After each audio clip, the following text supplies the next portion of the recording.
You're going to hear a lot about the great things that we have accomplished for the city over the last 2.5 years.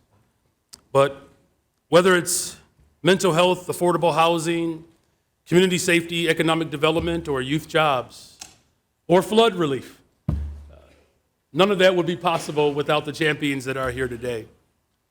In fact, I think I would be remiss if I did not offer up a really strong thank you, because we don't get here without the council members. And thank you for delivering for the people of Chicago.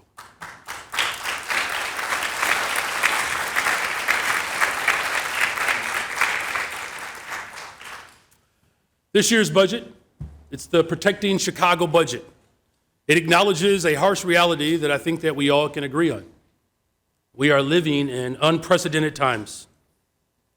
As I speak this morning about our budget, we have National Guard troops from the state of Texas that are waiting on a court order to deploy to our streets. Our federal government is in a shutdown with no end in sight.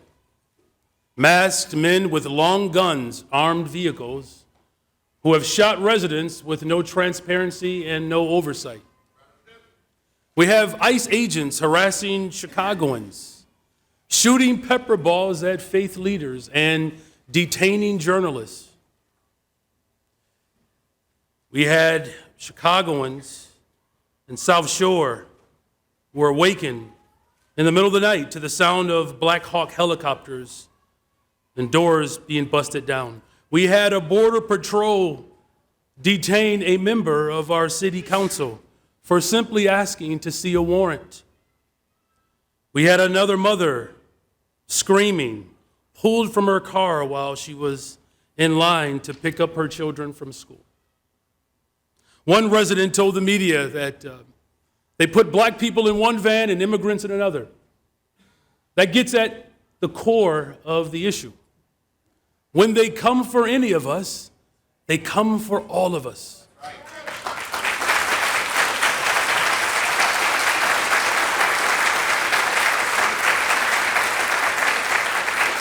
They are pitting law enforcement against law enforcement. These unaccountable federal agents have tear gassed our police officers on 2 separate occasions. The President of the United States of America called for my imprisonment along with the governor because we disagree with him. Now they are trying to militarize and occupy our city. But it's not just the boots on the ground, you all. What is even more devastating is the economic attacks. The Trump attack on our city is an economic attack on our city. The harsh reality is we're dealing with the Trump cuts. The Trump cuts to public health, the cuts to public safety, to Medicaid, to SNAP, to services that address homelessness and drug addiction. His cuts to violence prevention, his cuts to public education and transportation. This is not rhetoric, this is a reality. In fact, all of the cuts that he has declared on the city of Chicago are the very things that descendants of slaves fought for post the Civil War. Trump's budget cuts, $1 trillion from Medicaid. The Trump administration is enacting the largest cut to SNAP in our nation's history. And Trump's tariffs are driving up the cost of food. That's why we are not including the grocery tax in our budget proposal.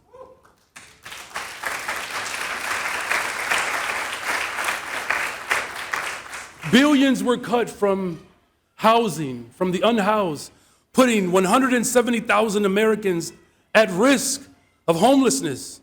In Chicago, we still believe that the solution to homelessness is housing.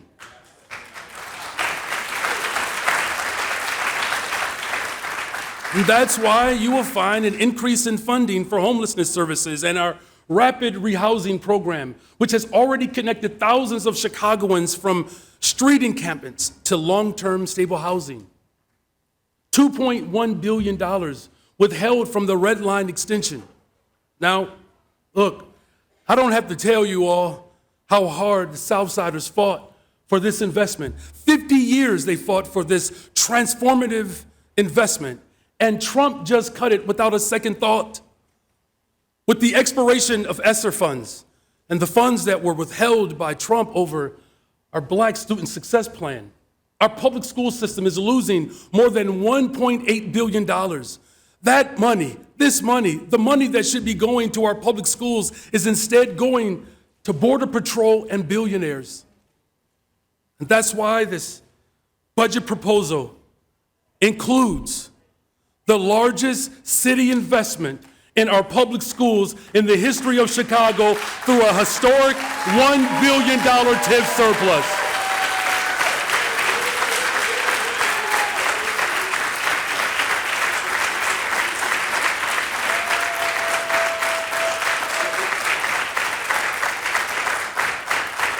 These funds will ensure that we are protecting our young people from the Trump administration's attempt to dismantle and privatize our public education system, that we are protecting special education teachers, restoring funding for our Black Student Success Plan, and making sure our lowest paid workers receive their pensions.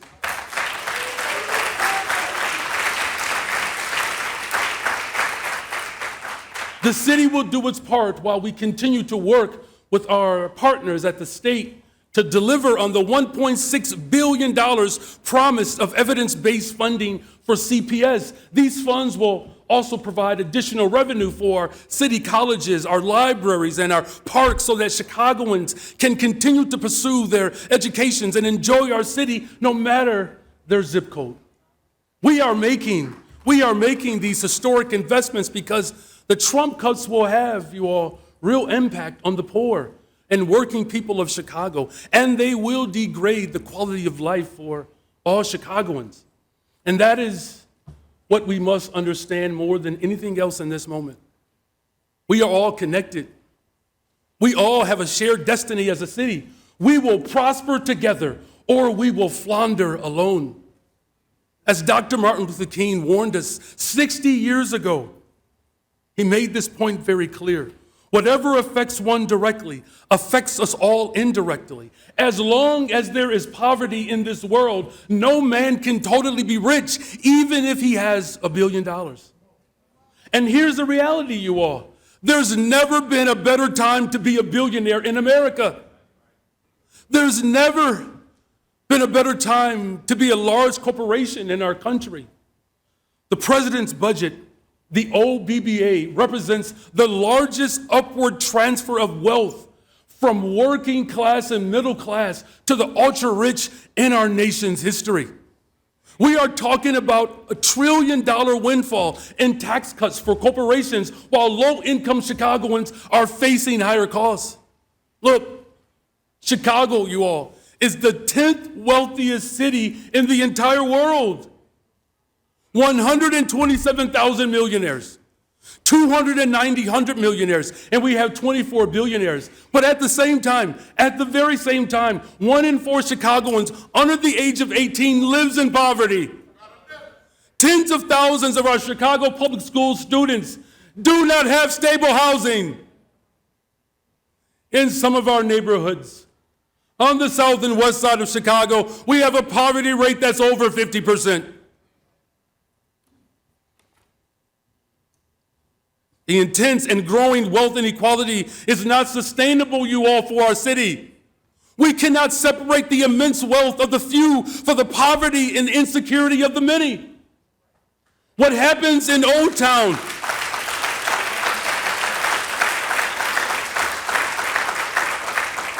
What happens in Old Town, it affects me and my neighbors in Austin.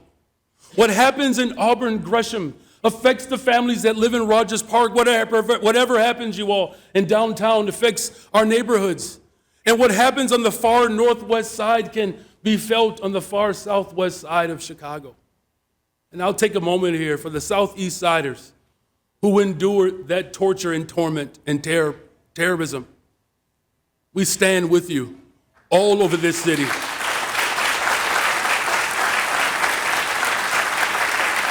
We stand with you. We see you, Alderman Chico. We stand with you, brother.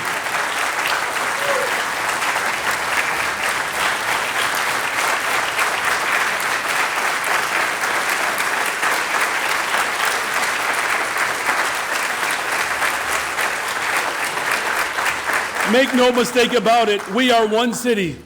We can be broken down into sides, you all. Y'all know how much I love the West Side. Okay, don't y'all leave me hanging up here. We can be broken down into wards and neighborhoods, but we can never be truly detached from the responsibility that we have one to another. That is why this budget, as I've said for months, will be asking large corporations to put a little more skin in the game. This is not out of spite. That is because our city as a whole will benefit if we can maintain our investments in the face of these attacks from the federal government. The Protecting Chicago budget protects Chicagoans from Trump's cuts and his attacks on our city. It protects the services and programs that Chicagoans rely upon, and it protects the low-income and middle-class Chicagoans from being even more of having to deal with the tax burden, and to protect the programs that Chicagoans use every day. We established our budget working group in April, bringing together a cross-section of our representatives from business to civic and to our labor unions, our community leaders, all coming together with ideas and recommendations. Nothing was off the table. And of the more than 80 different recommendations that were put forward, many of them are incorporated into this budget, saving taxpayers more than $200 million in cost reductions. These savings are not decisions that we take lightly. Even as our headcount has declined year over year, we are calling for a targeted hiring freeze so that we can protect the programs that we are currently funding. We also worked closely with our city vendors to achieve significant contract savings in the budget. We met our goal this year, and we expect to do even better next year. We went through all of the city's real estate holdings and found opportunities to consolidate office space, to sell properties, and to terminate lease to save millions of dollars in this budget. And the savings that you will find in this budget are not quick fixes. They are not cheap accounting tricks. In fact, this budget contains more structural reforms than one-time fixes. We take our fiscal responsibility seriously because it is that discipline that will allow us to continue to make critical investments in the years to come.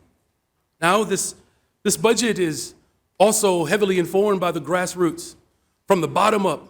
Both our community budget roundtables, where we heard directly from Chicagoans from every walk of life, and from our informal budget town halls on the south and west and north sides, where we heard from community groups and neighborhood leaders. This budget is also the product of their work. I'm talking about decades, you all, decades of organizing that put forth these demands and brought us to this moment.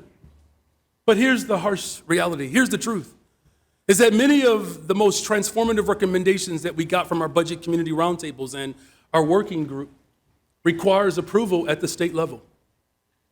Many of the proposals in our budget wouldn't even be necessary if the progressive demands for billionaires and millionaires and tax on services that are used by the wealthiest, the elimination of the corporate tax loopholes, if we actually met those demands at the state level, many of the things that we're doing now, we wouldn't have to. But we will continue, and I promise you all, we will work with our coalition of community and labor and elected allies in Springfield, and with Governor Pritzker, the Speaker of the House, Speaker Welch, and President Harmon, Senate President Harmon, to move our agenda for Chicago at the state level. We will work side by side with anyone across the state who wants to champion real progressive revenue. Just know that you have a partner, the city of Chicago, with the courage and with the fortitude to take on that fight with you. We will continue to fight to move our agenda for progressive revenue, to fund public transportation, public education, and to fight back against these federal attacks. And we will do that together. Even with the limited authority that we do have, we have found new and creative ways of making sure that the tax burden doesn't fall on poor and working people. Our budget proposal asks the large corporations and the ultra-wealthy to chip in a little bit more so that working families are not burdened with higher property taxes or grocery taxes or garbage fees. This year, it's likely that the new assessment will be raising property values and the taxes that will go along with it.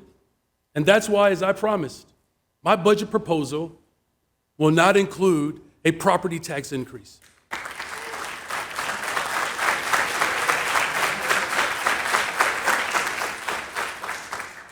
Instead of asking our residents to sacrifice even more, we are asking large corporations and big tech companies that have made trillions of dollars to pitch in a little bit more.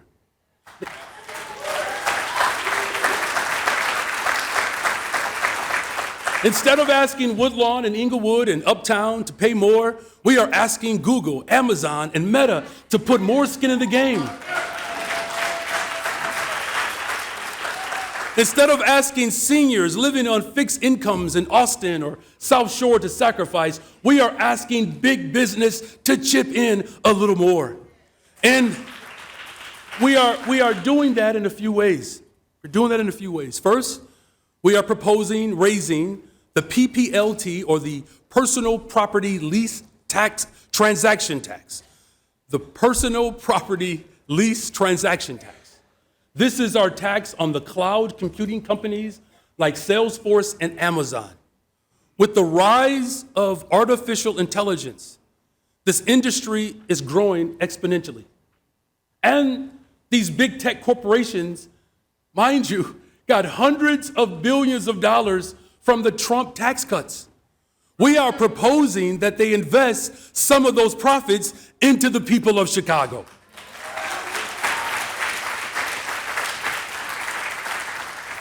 We are increasing the rate by just a few points to raise hundreds of millions in new revenue to fund critical services for all Chicagoans. The second method we are using to raise revenue from these big tech companies is a new innovative tax that we will be introducing as a special revenue fund, which we are calling the Social Media Amusement and Responsibility Tax.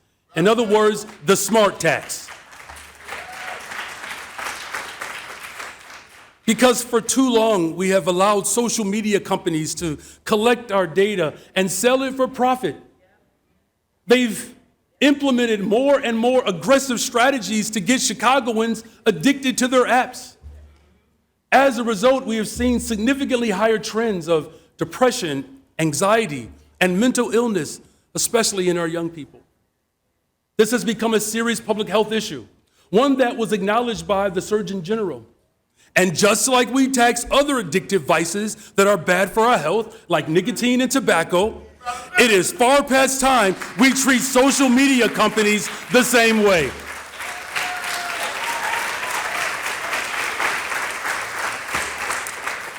That's why we are putting forth this new tax, the first of its kind in the nation, that will tax social media companies to fund our network of city-run free mental health clinics and our mental health crisis response team.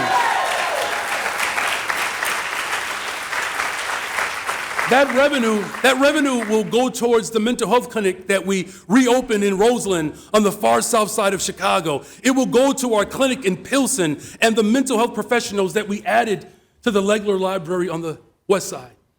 I would also make sure that we are clear. I would allow us to continue, you all, to maintain and expand our mental health network throughout the city so that every Chicagoan, no matter where they live, can truly have access to adequate mental health care.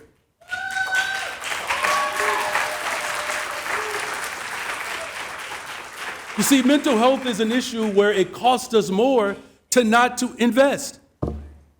When prior administrations shuttered mental health clinics a decade ago, it didn't just impact those who were being directly served by these clinics. The impact is felt in the families who lost loved ones to suicide and drug overdoses. I know firsthand the pain that families experience when they lose a loved one to addiction and untreated trauma. You see, all Chicagoans paid for that decision in their everyday quality of life. Residents who should be getting the care they need from a trained mental health professional were instead falling into homelessness.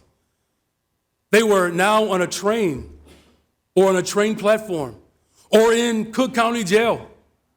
Every day we see Chicagoans who are clearly in need of a mental health crisis response, but past administrations have failed to find the revenue to properly fund these services.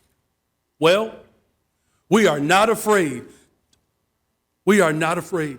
In fact, we are not afraid taking on big tech to fund free mental health care for all Chicagoans.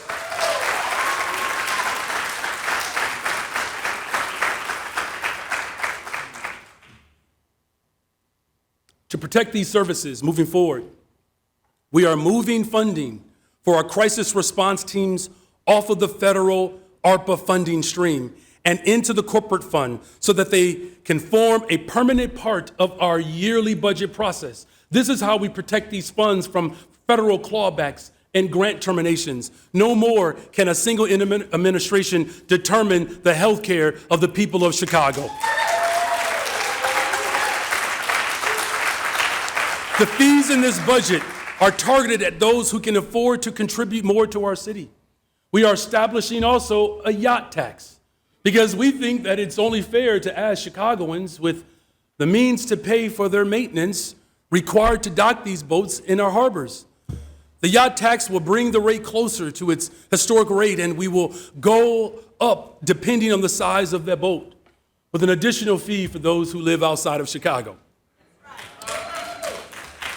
Because one issue that we have heard time and time again is that the problem of absentee and out-of-state landowners and vacant buildings and lots sitting dormant for decades. I've heard this over and over and over again. Our special collections unit, which was established under our Department of Law, is taking on the banks and financial entities that are buying up vacant land for speculation and the slumlords who allow their properties to fall into despair. At the beginning of this year, some of you may remember this, that we took on the worst landowner in Chicago, Susie B. Wilson. We took her to court and we won back millions of dollars for taxpayers and more than 800 lots on the south and west sides of the city of Chicago. Because Chicago, the days of the vacant buildings and lots sitting dormant for decades while taxpayers foot the bill for inspections and maintenance, those days are over. We are going to be even more aggressive in reclaiming and redeveloping these vacant lots. And that's why we are increasing our vacant building renewal fee in this budget. Our message is simple. The land in our communities is not for private equity speculation. It's for the people. You either build something or we will take it over and build something for the community.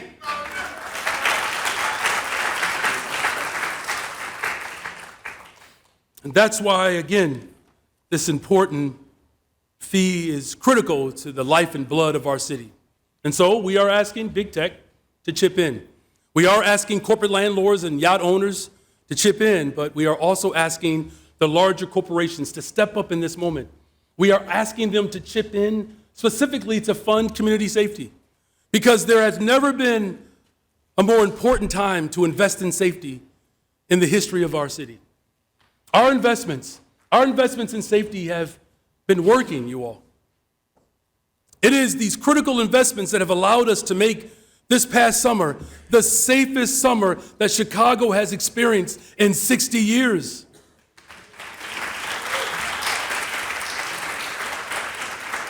Our investments in our detectives in particular, overhauling the division, restructuring the teams, strategically deploying our officers, utilizing new technologies that allow us to actually solve crimes. But with all of the progress that we have made, we still have the Trump cuts to public safety threatening to undermine our work. Check it out. $468 million in proposed cuts to ATF. CPD has worked hard to get more than 20,000 illegal guns off the streets since I've taken office. And the president is cutting the very agency that's responsible for stopping the illegal endless flow of guns trafficked into our city. Another $800 million he cut from violence prevention. and community violence intervention, including more than $30 million from organizations that are right here in Chicago. $51 million from UASI, the grant that has been awarded to the city of Chicago. Those are cuts to police, fire, and emergency management. That's going to have a real impact on our city. This is a moment that asks us to be strategic and judicious with our resources. As part of the effort to conserve resources across the board, we are also modernizing important aspects of our police department. The superintendent is taking concrete steps with our full support to rein in overtime costs for our officers. He has managed to bring down the number of hours of overtime year over year, but there is still more work to do. We will be freezing vacancies unlikely to be filled to save roughly $30 million in this year's budget. Importantly, this will not cut the number of officers in our neighborhoods, though. We will also protect our positions, all positions that are critical to the continued progress to full compliance of the consent decree and constitutional policing. We are civilianizing more positions, which will save us upwards of $100 million in the coming years, and it will free up our sworn officers from administrative duties. Let's be clear, you all. Policing should not be about paperwork. So all of our reforms are about getting our officers into the community and away from their desks. We will modernize. We will make smart, targeted adjustments where needed. We will work with our Department of OPSA to get to more officers, to get them back to the street. But we simply cannot afford to reduce our investments in safety. Look, with all the progress that we have made this year, I am the first to say that we still have a long way to go, and we have to move with urgency. When we have an historic decline in shootings of almost 40% in 1 year, when we double the national trend in crime reduction, when we cut homicides by almost a third, that is not the time to pat ourselves on the back, but this is the time when we double down on what's actually working. We need to support our officers on the streets. We need to add more community violence intervention workers, more mental health professionals, more funding for youth jobs, and more of everything that works. We can save lives. We can save hundreds of lives every year if we get this right. If we decide to take a step backward, though, if we defund the programs that have helped us make this past summer the safest summer in a generation, we will not only reverse the progress that we have made, but we will also play into the hands of the far right who want to paint our city as a dangerous and lawless destination and a place to live. I'm not going to sugarcoat it. If we fail to invest in community safety in this budget at historic levels, the federal government will try to use that as justification for military occupation of our city. Never have the stakes been so high, and yet never has the opportunity in front of us been so great. We believe in real community safety. We believe that every single resource should be expanded towards building sustainable, safe communities, but not with a military occupation, but with fully resourced communities. When I say that one shooting, one homicide is one too many, I mean that. Every single act of violence is unacceptable because of the trauma that it causes the victim and their loved ones. It ripples out in our community. It impacts our young people for the rest of their lives.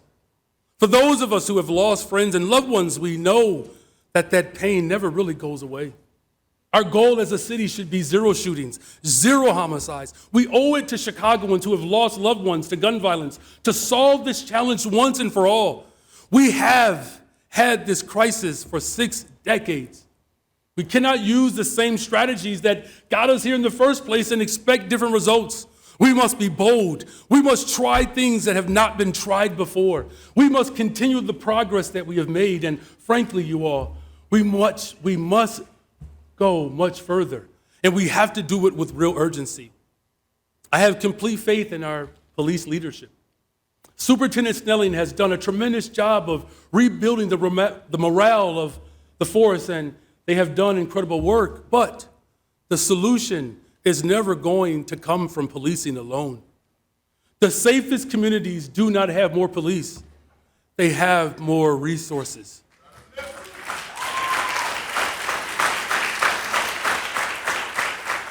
And that's why I'm proud to announce the establishment of a brand new fund. It's the Community Safety Fund. It's permanent, and it's $100 million that will fund to ensure that we have the resources to continue to invest in the strategies that work. The Community Safety Fund will fund a number of programs that are critical to building a much safer city. First, we need to invest in mental health resources for our police officers and all of our first responders. Every day, they meet Chicagoans on their worst day. They show up after shootings. They spend time with the victims and families. They put their lives on the line and their arms around Chicagoans racked by grief.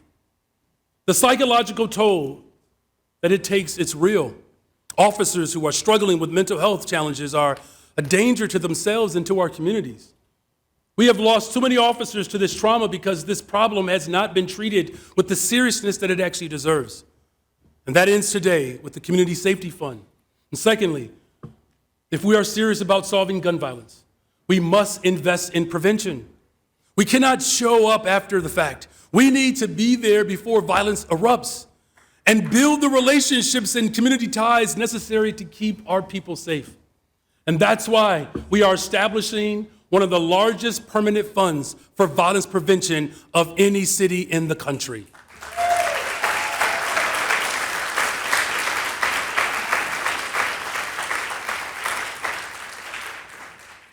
Got me sweating like my Baptist brother on the west side of Chicago.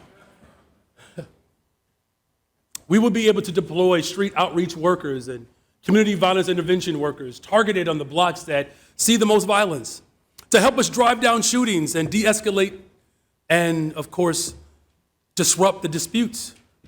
Research has shown us that violence prevention workers have driven down shootings by more than 40% in some of the most difficult blocks in our city. And we need to build on this progress and go further. Third, this fund will also direct resources to our gender-based violence programs. Federal funding for these programs, they have run out, and our federal government has abandoned victims and survivors. So the city of Chicago is stepping up, particularly now during Domestic Violence Awareness Month. When we see an alarming rise in gender-based violence in our city and in our country, we must meet this moment with sustained investment. Survivors deserve our love and support, but they also deserve our financial resources, and this fund will do just that. And finally, funding the Community Safety Fund will go towards a wide array of youth programs, our diversion programs, our youth activations, and most of all, our summer youth jobs programs. These are programs that help our young people get on the right path. We cannot raise our children in detention centers and in jails and in poverty and expect them to be successful. Our young people need structure and accountability, of course, but they also need opportunity and resources to set them up for success. Look, I know you all remember that we set an ambitious goal last year to hire 29,000 young people. Well, today I am pleased to tell you that we blew past our goal and hired 31,119 young people for summer jobs, a 50% increase since taking office.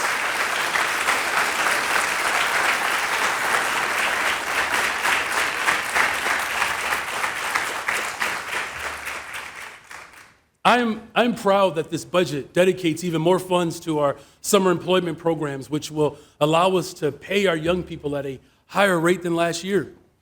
We know this makes a difference because we hear it directly from the young people who are in these programs. I'm thinking about Alonda Morris, who told us her experience with our summer employment programs helped her build her character and her confidence. The skills that she developed led her directly to a full-time job as an aviation mechanic today.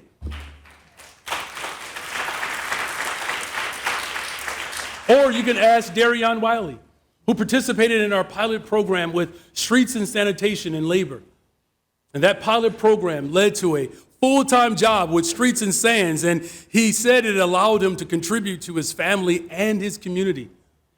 And his dream one day is to become a commissioner. So look out to all of the commissioners. Darian Wiley is coming. Mental health services. community violence intervention, victim services, gender-based violence, youth programs. We are paying for all of this with a fee on the largest corporations in Chicago. 97% of businesses will not be impacted by this new fee, which we are calling the community safety surcharge. Our mom and pop stores, our local restaurants, our small and medium-sized businesses will not pay a penny more in taxes.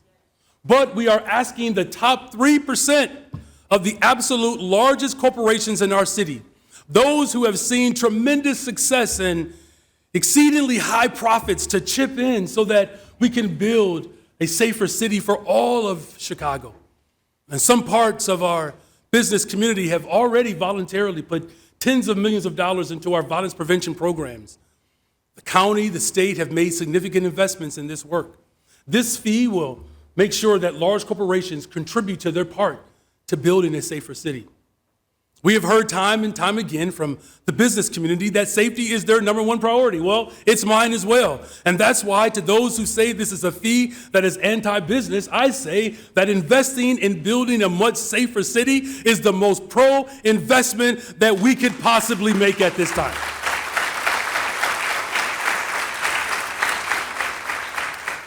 A safer city will attract more talented young people.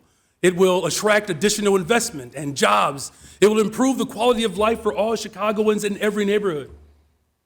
In closing, you all, let me just say that this budget is based on the premise that the programs that Chicagoans rely upon are worth protecting. We can't respond to Trump's cuts and the attacks on our city with speeches and press conferences. We must take concrete action. We must respond to his tax cuts for the ultra-rich with new taxes on billionaires and large corporations. We must respond to the illegal attempts to strip funding from our city with a strong and persistent legal effort. And that's why you will find additional funding for our Department of Law in this budget. They stole billions from our public transportation system and our public education system because they're saying that it benefits Black Chicago. We have never violated the law or discriminated against anyone.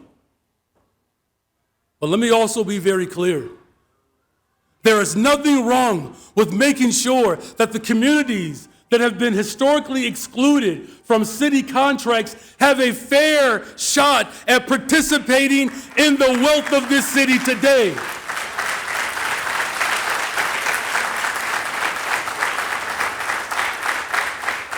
This is not discrimination.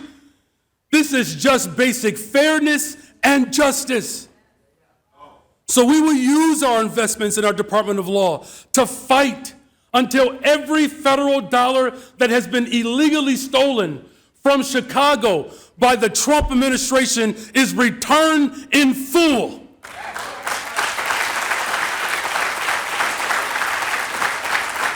We will be relentless until every single penny is restored. Our investments in affordable housing and our neighborhoods are also worth protecting. We have cut ribbons across the city. We have put shovels in the ground. And more than anything else, we've cut the tape of the bureaucracy that has slowed down business in the past. Out of 107 recommendations that were put forward to make it easier to build in Chicago, ranging across 14 city departments and agencies, I am proud to say that 90% of those recommendations have either been completed or are in the process of being completed today. It is critical, you all, that we make Chicago as easy as possible to build because it is that dynamism, that endless pursuit of innovation that keeps our city vibrant and economically strong. We are doing our part as a local government. We have built, rehabbed, and preserved more than 4,000 affordable units already, with another 1,600 under construction, almost 5,000 more units in our pipeline. We are converting our vacant office spaces downtown into affordable units and our vacant lots into owner-occupied housing. while welcoming billions in new investments from across our city. But as we develop our city, it's critical that we take steps towards the protection of our environment and continue the fight for environmental justice that started right here in Chicago. This budget delivers on the promise to rebuild the Department of Environment by expanding its staff significantly while continuing to invest in programs that reduce emissions. In this moment,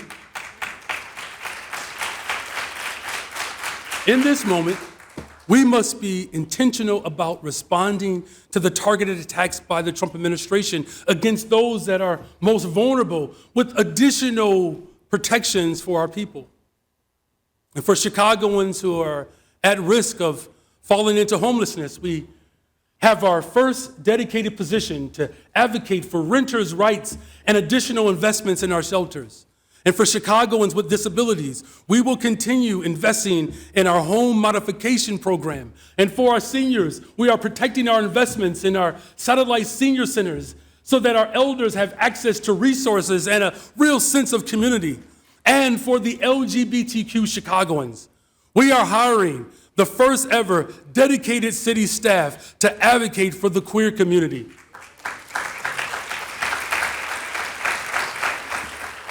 And for our returning residents from incarceration, we are earmarking our cannabis funding to support our Office of Reentry and Job Training programs.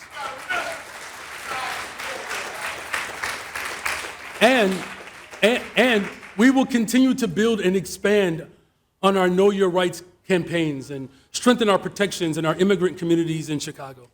I want to take a moment to thank Beatrice Ponce de Leon, our Deputy Mayor for Immigrant, Migrant, and Refugee Rights.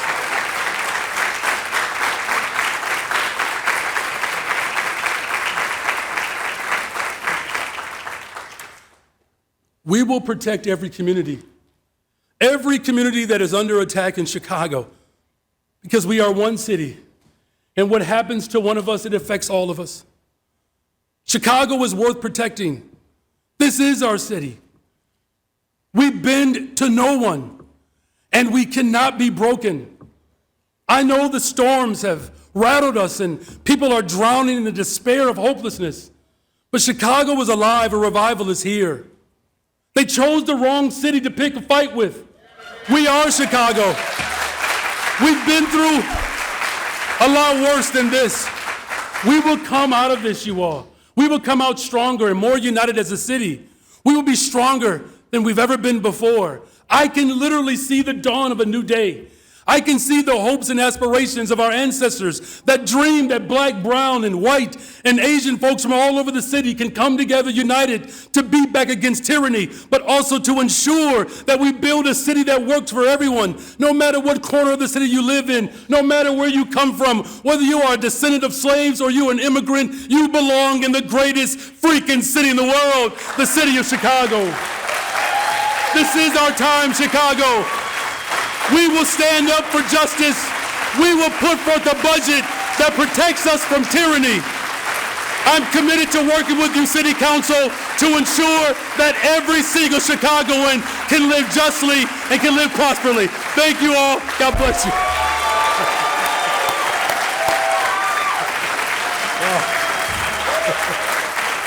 Thank you.